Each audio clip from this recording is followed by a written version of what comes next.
Hello guys and gals, welcome back this week for another Haunted Gaming. Today I'll be talking about a Super Smash Bros creepypasta called Super Smash Bros Melee Hhidaka. So this creepypasta begins with an unnamed person who, like always, I'll refer to as Player. Player begins to ask us if we know anything about Super Smash Bros Melee for the Nintendo GameCube.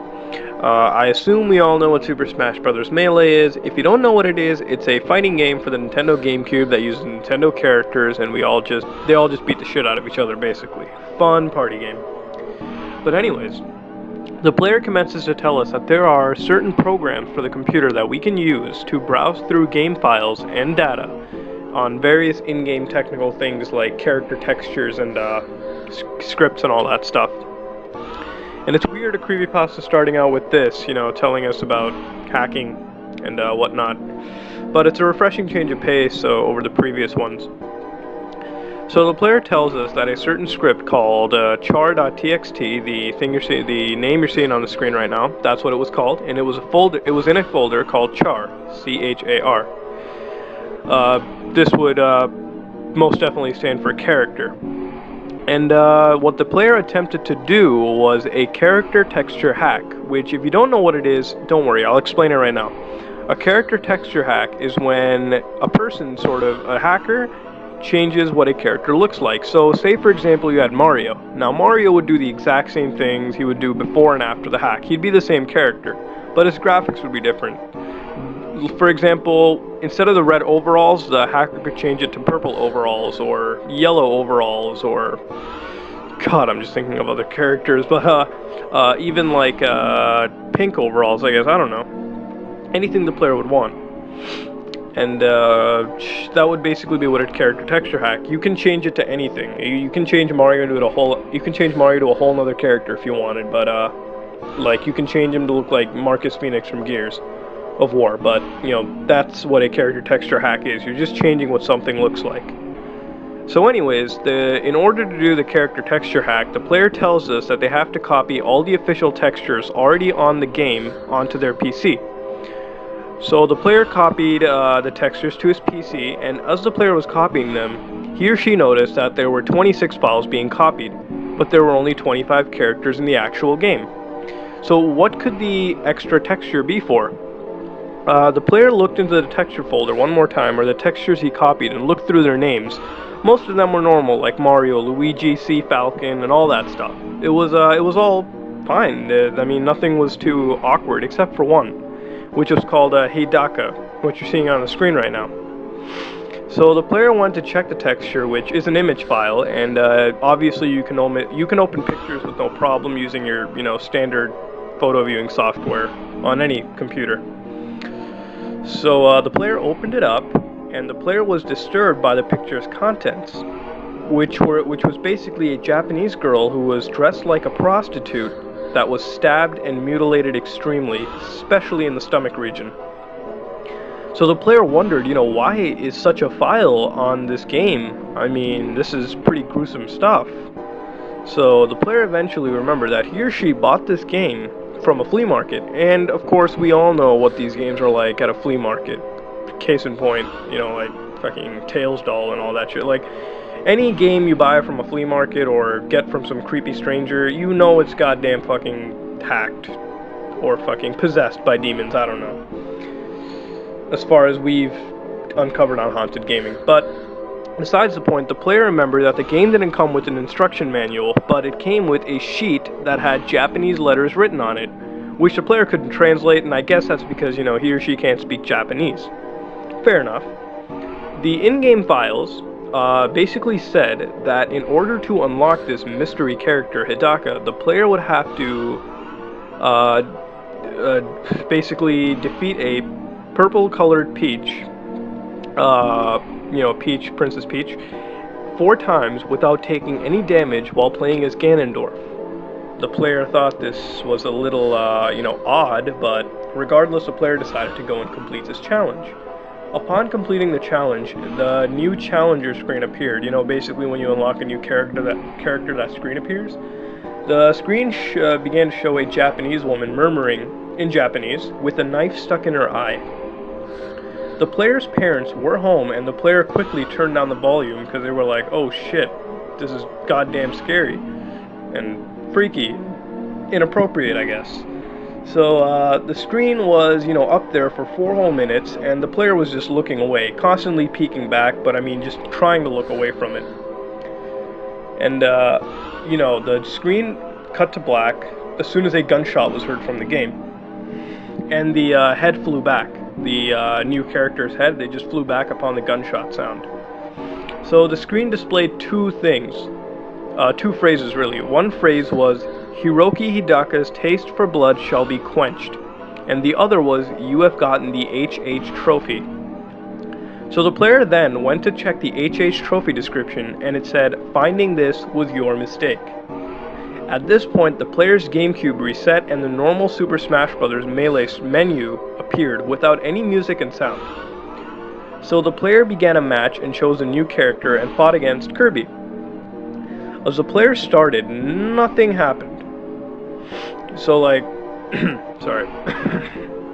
So as the player fought against Kirby, the screen started, but nothing happened. There wasn't really anything moving, not a movie. But there was nothing moving, and the game sort of, I guess, froze, but it was running. The player couldn't do any input, there was nothing going on, and a text box appeared. The text box said, finding this was your mistake.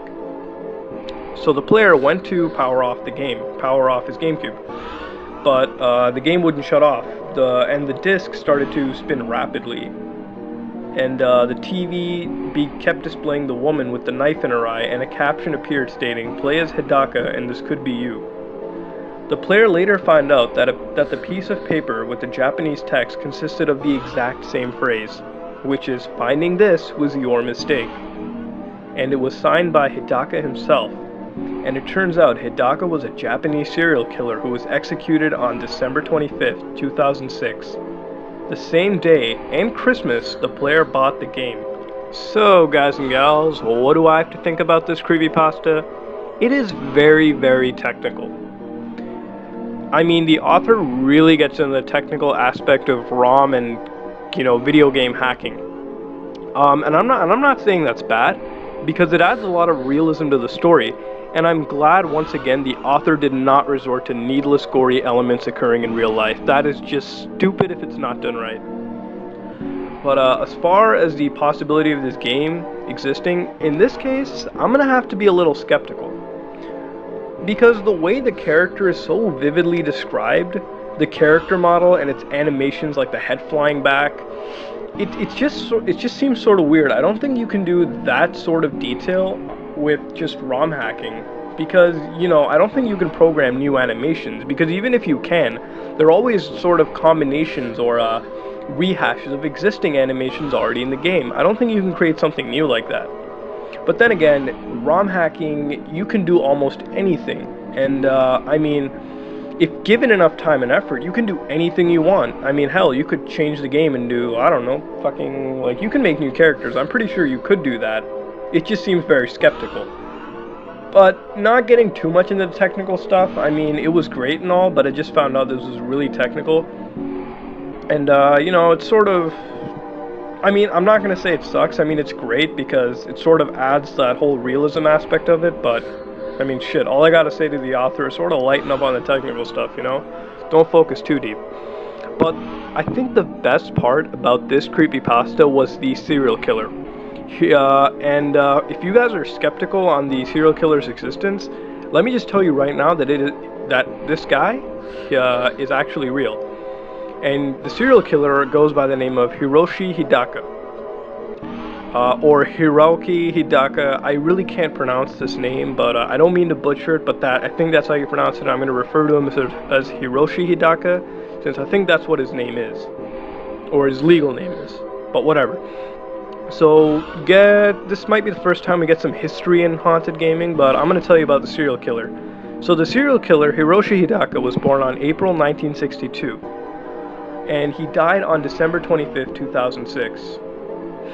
Like I said earlier when I was recapping this pasta. So Hhidaka was a Japanese serial killer. And Hhidaka, was born in the Miyazaki Prefecture and was an excellent student. Hidaka failed to enter his favorite university, which is the University of Tsukuba, Tsukuba. I'm sorry if I mispronounce these, but this is the best as I can do. And then, because he failed going into this university, he went on to another one called Fukuoka University. So there, Hidaka eventually dropped out, and throughout his life, he borrowed money, drank, went to prostitutes, and all that stuff. And until April 1989, where he moved to Hiroshima to begin his career as a taxi driver. Hidaka committed 4 murders where he killed and robbed 4 women, in which one of them was a 16-year-old girl. Hidaka was arrested on September 21st, 1996, and was sentenced to be executed by hanging.